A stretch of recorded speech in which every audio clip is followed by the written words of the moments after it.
Today's lesson is on Chapter 2, covering population. We will first take on Key Issue 1. Where are the world's people distributed? This can be divided into 3 different categories: introducing population and health, population concentration, and population density. As of 2020, the world inhabits approximately 7.8 billion people. We study population geography for 3 important reasons. First, more people are alive at this time than any other point in Earth's history. Second, virtually all global population growth is concentrated in developing countries. And lastly, the world's population increased at a faster rate during the second half of the 20th century than ever before in history. What we're interested in is the relationship between population and Earth's resources. Some areas of the world are densely populated, while others are sparsely populated. Overpopulation is a major human challenge. Overpopulation occurs when the number of people exceed the capacity of the environment to support life at a decent standard of living. We see that some countries may be experiencing overpopulation and others do not. Take a look at this image, Figure 2-1, reflecting overpopulation in Mali. This image can be found on page 46 of your textbook. The Sahel region of Africa, which includes much of the country of Mali, is threatened by overpopulation. The number of people living here is not very high, but the capacity of the environment to support life is extremely low. The individuals here are chopping down one of the few remaining trees in the region. This map, Figure 2-2, is on page 47 of your textbook, and it indicates world population portions. If you take a look at this map, each color has approximately 1 billion total population. The concentration of the world's population is displayed by dividing Earth's land area into 7 portions you see here. What's most interesting is the combined population of North America, Latin America, and the South Pacific, including Greenland, is about the same as the population of Eastern China or of Southern India. Compare the amount of land between those 3 areas. Another way to gauge population patterns in the world is through a cartogram map. In a cartogram, countries are displayed by size of the population rather than land area. Take a look at Figure 2-3, located on page 47 of your textbook. Canada is the world's 2nd largest country in land area, so it appears quite large on most maps. But it ranks only 37th in population, so it appears small on this map. In contrast, Bangladesh ranks only 92nd in land area, but is 8th in population, so appears large on the cartogram. There are many countries that are not listed on this map because countries with populations over 50 million are the only ones labeled. There are 4 major population clusters in the world. This includes East Asia, South Asia, Europe, and Southeast Asia. Nearly 1/4 of the world's people live in East Asia. Some of the countries that make up East Asia include China, Japan, and South Korea. China has the largest population in the world. However, the Chinese population is clustered near the Pacific coast and in several fertile river valleys that extend inland. Most of China's interior, however, is sparsely populated. This is due to the mountains and deserts that make up the region. South Asia also has nearly 1/4 of the world's people.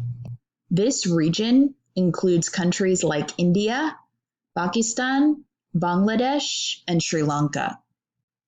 Most of this region's population is concentrated along the plains of the Indus and Ganges rivers. Population is also heavily concentrated near India's 2 long coastlines, the Arabian Sea to the west, and the Bay of Bengal to the east. Most people in South Asia are farmers living in rural areas. Europe includes around 4 dozen countries. In contrast to the 3 Asian concentrations, however, 3/4 of Europe's inhabitants live in cities, and fewer than 5% are farmers. However, the highest population concentrations in Europe are also near major rivers. The last region, Southeast Asia, has around 600 million people and is mostly on a series of islands that lie between the Indian and Pacific Oceans. Some countries include Indonesia and the Philippines. Again, you'll see clustering around river valleys and deltas. Again, concentration is characterized by a high percentage of people working as farmers in rural areas. Taking a look at sparsely populated regions, we know that humans avoid clustering in certain physical environments. Very few people live in regions that are too dry, too wet, too cold, or too mountainous for activities like agriculture. For example, you don't see many people living in the Sahara Desert region of Africa because it is too dry. You see sparse populations in the Amazon region of South America because it's too wet. And the Arctic region is too cold. You're not going to see high populations of people living in mountainous regions, with the exception of the Andes region, which is in South America. Take a look here at figure 2-4 located on page 48 of your textbook. As you'll see, people are not distributed uniformly across Earth's surface.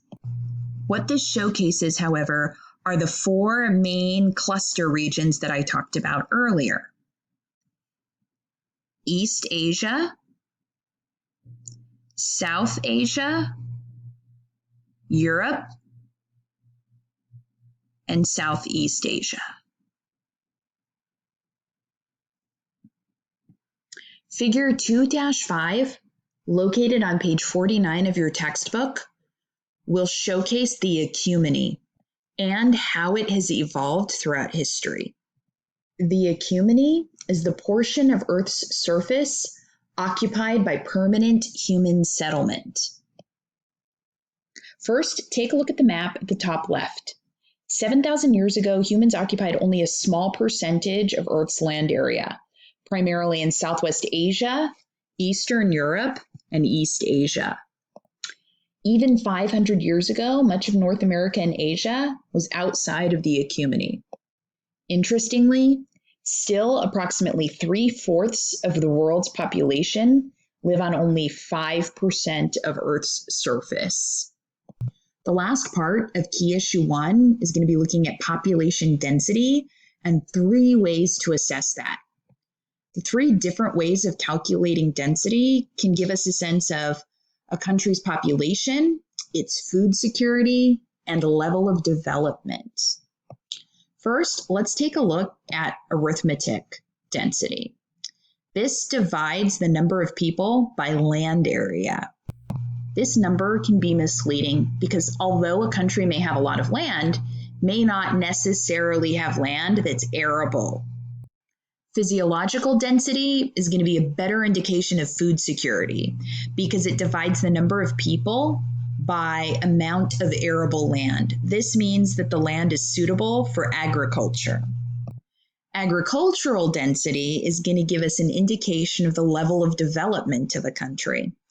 If we look at the number of farmers and divide that by arable land, we know that the lower number of farmers to arable land means that more than likely there are many innovations and technological advancements in the way that agriculture is carried out.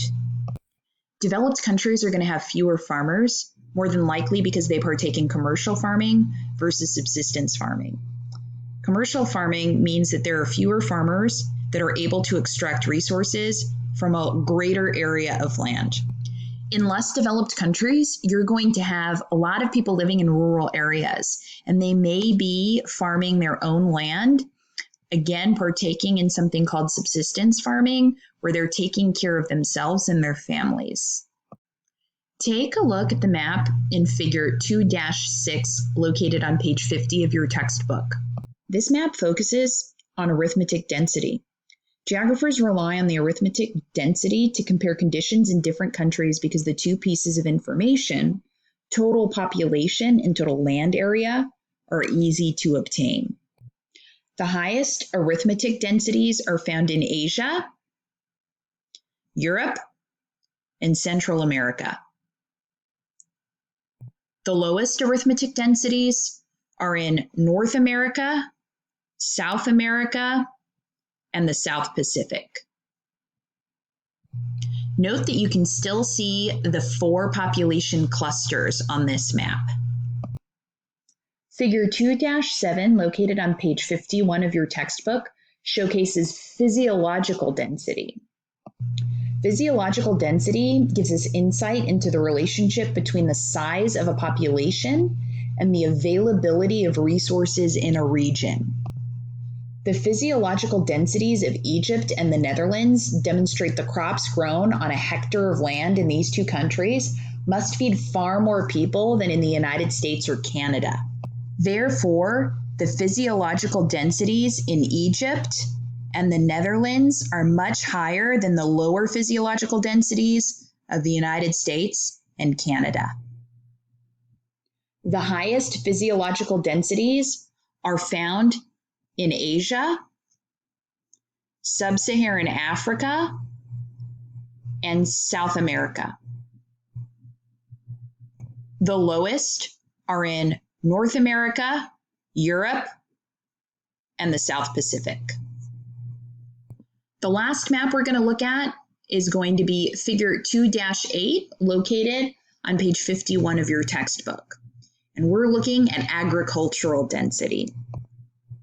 This measurement of density is going to give us a better understanding of the level of development a region or a country may be in.